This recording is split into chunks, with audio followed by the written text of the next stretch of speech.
Merci. La parole est à Sophie Dion pour le groupe UMP et pour 5 minutes.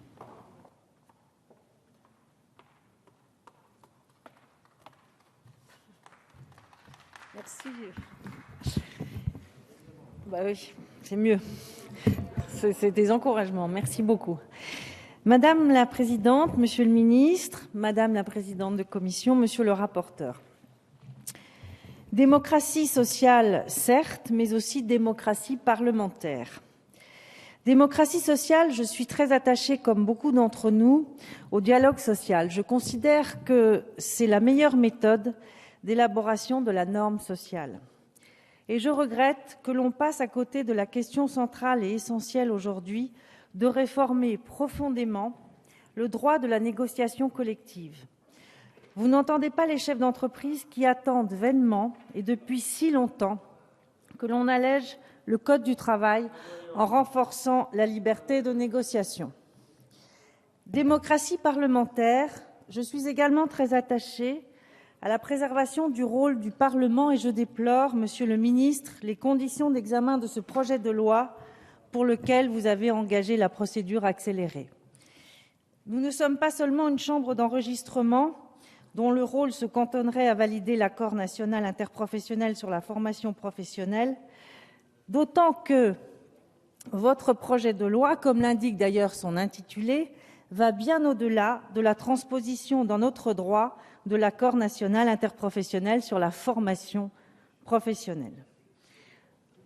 Y sont ajoutées en effet des dispositions très importantes qui ne peuvent être traitées dans l'urgence. La réforme de la représentativité syndicale, le financement des organisations patronales et syndicales, la transparence des comptes des comités d'entreprise, le renforcement des pouvoirs de l'inspection du travail. Autant de sujets qui nécessiteraient un examen approfondi et qui posent de vraies questions à l'heure où l'on doit plus que jamais réfléchir sur un nouveau pacte social.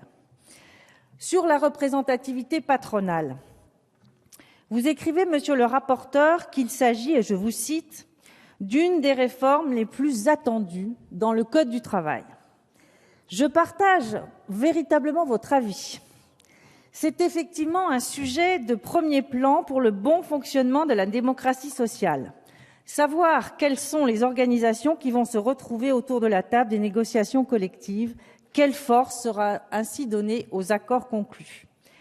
Mais la précipitation fait que votre texte n'a pas pris en compte l'ensemble des secteurs d'activité économique.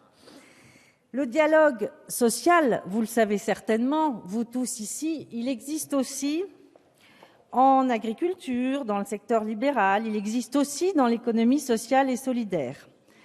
Les organisations hors champ, je m'en réjouis, monsieur le rapporteur, les organisations hors champ ou multiprofessionnelles ne doivent pas être oubliées. Faut-il rappeler qu'elles représentent plus de 4 millions de salariés? Comment les avoir oubliés? Avec le groupe UMP, nous proposerons naturellement des amendements en ce sens. Deuxième question importante, c'est sur l'inspection du travail et les pouvoirs qui y sont attachés. Les mesures inscrites dans votre projet de loi vont encore paralyser le fonctionnement au quotidien des entreprises, en particulier, comme cela a été dit, pour les plus petites d'entre elles. Pensez-vous que c'était vraiment le moment de faire cela? Vous donnez aux inspecteurs du travail des pouvoirs exorbitants. Infliger des amendes administratives sans avoir à passer par le contrôle du juge, accéder à tous les documents sans aucune limitation et pas seulement que ceux qui sont relatifs à la réglementation du travail. Décider du blocage temporaire des travaux pour tous les secteurs professionnels. Vous faites clairement dans ce texte le choix de la sanction alors qu'il faudrait renforcer la prévention et le conseil. Voilà une belle mission pour les inspecteurs du travail. Conseiller, aider les chefs d'entreprise, être un partenaire à leur côté dans leur mission aujourd'hui plus que jamais centrale, à savoir donner du travail. Sur la formation professionnelle, qui constitue le cœur de votre projet de loi, il y a des points positifs, indiscutablement, comme le compte personnel formation ou l'instauration d'un contrat d'apprentissage à durée indéterminée. On ne peut que souscrire à ces objectifs. la formation tout au long de la vie, l'amélioration de l'accès à la formation des salariés et des demandeurs d'emploi sont des éléments essentiels, tout le monde le sait bien. Mais vous savez aussi que le crédit de 150 heures n'est pas suffisant au regard des besoins de formation.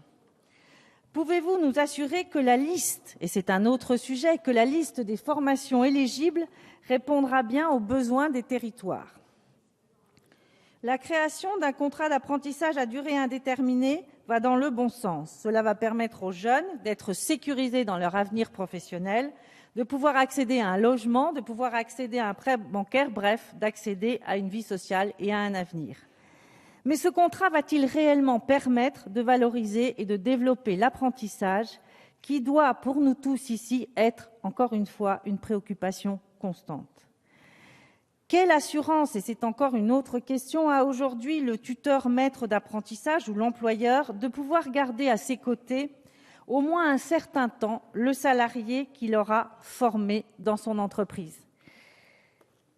Écoutez, quand on parle de valoriser l'apprentissage, il faut penser à ce qui se passe dans les grandes écoles et dire que dans les grandes écoles, il y a le système du pantouflage qui permet effectivement de rendre un peu la formation qui a été donnée.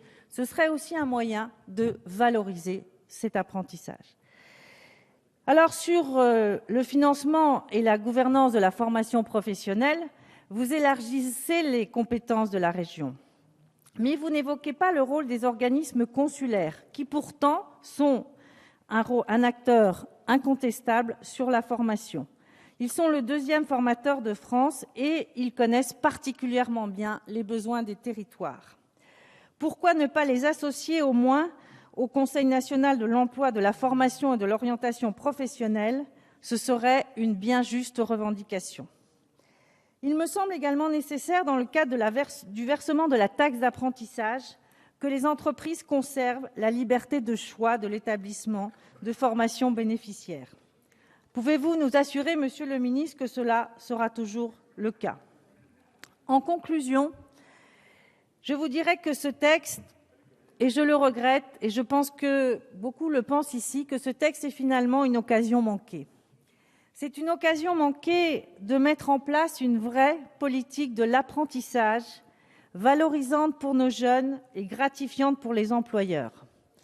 C'est aussi une occasion manquée de repenser profondément le droit de la négociation collective en donnant tout son poids et son sens à une véritable mise en place d'accords collectifs au niveau de la branche, mais aussi au niveau de l'entreprise.